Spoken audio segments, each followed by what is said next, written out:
Côte d'Ivoire, la vérité derrière le scandale financier à l'OCPV, l'enquête qui révèle tout sur un conflit acharné. Révélation à l'OCPV, anatomie d'un conflit acharné au sommet de l'État. L'Office d'aide à la commercialisation des produits vivriers, OCPV, institution d'État traditionnellement discrète, se retrouve propulsé au cœur d'un scandale retentissant. De graves accusations de détournement de fonds émanant de son propre syndicat ont mis le feu aux poudres, exposant au grand jour un conflit qui déchire l'administration.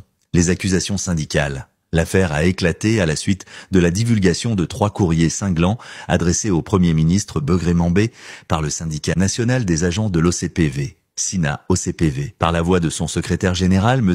Amani Konan, le syndicat dénonce un soupçon de détournement portant sur la somme colossale d'environ 736 millions de francs CFA visant directement le directeur général de l'OCPV, Adou Bernard. Le signal d'alarme syndical repose sur 3 principaux griefs financiers. La prime exceptionnelle d'incitation, 183 millions de francs CFA. Le SINA-OCPV soupçonne un détournement après que seulement 63 millions de francs CFA aient été versés à la mutuelle MUFA-OCPV en 2 tranches de 30 et 1,5 million, alors que la prime destinée aux agents était censée s'élever à 183 millions de francs CFA. Le dépôt de fonds sur la mutuelle, 243 millions de francs CFA. Le syndicat s'insurge contre un dépôt de 243 millions de francs CFA sur le compte de la MUFA-OCPV. De surcroît, il dénonce l'éviction de la présidente de la mutuelle, Madame Konan Estelle, après son refus présumé de céder une partie de ses fonds.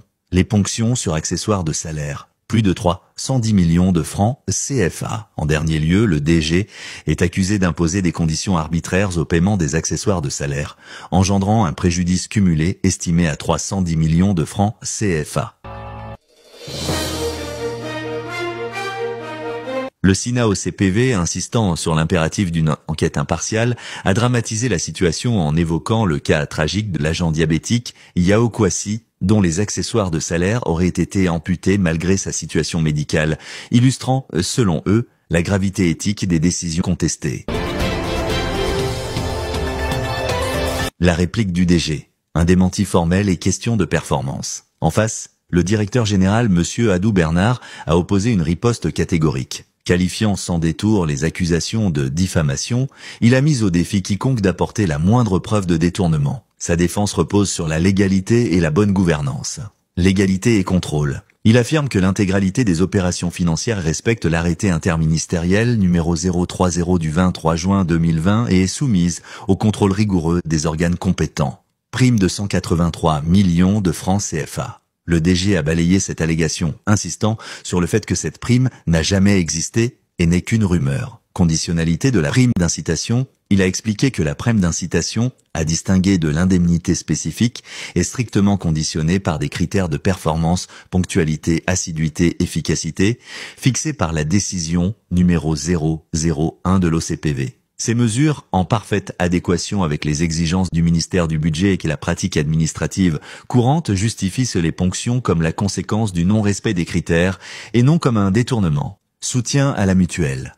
Il a formellement nié le dépôt de 243 millions de francs CFA en une seule fois. Il a précisé que les reliquats légaux des ponctions sur la prime d'incitation sont reversés à la mutuelle, conformément à l'article 16 des statuts de la MUFA-OCPV pour soutenir son projet immobilier.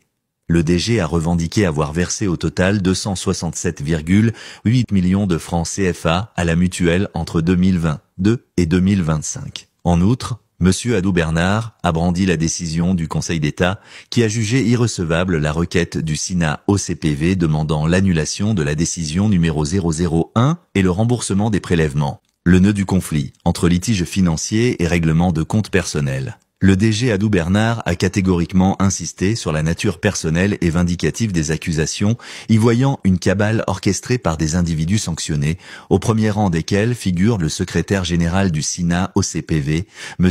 Amani Konan, et l'ancienne présidente de la mutuelle, Madame Konan Estelle. Adou Bernard affirme que l'hostilité a pris racine dès son arrivée en 2017, suite au remboursement forcé de 400 000 détournés par M. Amani Konan. Ce dernier, en situation d'absentéisme chronique et de non-respect des procédures, est d'ailleurs sous sanction disciplinaire et son salaire est suspendu par la fonction publique depuis novembre 2024. Son action actuelle apparaît ainsi comme une tentative désespérée de salir le DG alors qu'il est lui-même mis à l'écart depuis 10 mois. La mutuelle, Mufa OCPV. Concernant Madame Conan-Estelle, elle serait passée de fervente supportrice à opposante après la fin de son mandat et surtout après le remboursement forcé de 700 000 francs détournés par son époux, chef d'antenne, qui a été subséquemment affecté à Abengourou. Le DG a justifié ces mesures conservatoires sur les fonds de la mutuelle par la nécessité d'éviter qu'elle ne l'accuse, par la suite d'avoir perçu des pots-de-vin. Le cas Yao Kouassi, la mansuétude en question. Au sujet de l'agent Yao Kouassi, décédé en mars 2025, le DG a reconnu que l'agent, non-voyant et malade, avait bien vu sa prime d'incitation, mais ni son indemnité spécifique, ni son salaire plein, ponctionnés pendant 2 trimestres. 4e trimestre 2023 et 1er trimestre 2024. Il a justifié cette décision par la nécessité de réaménagement budgétaire et le fait que M. Kouassi n'était plus en service. Il a cependant souligné avoir agi par mansuétude en maintenant le salaire plein, une procédure plus favorable que le congé de maladie officiel du Conseil de santé, qui aurait réduit son salaire de moitié. Épilogue.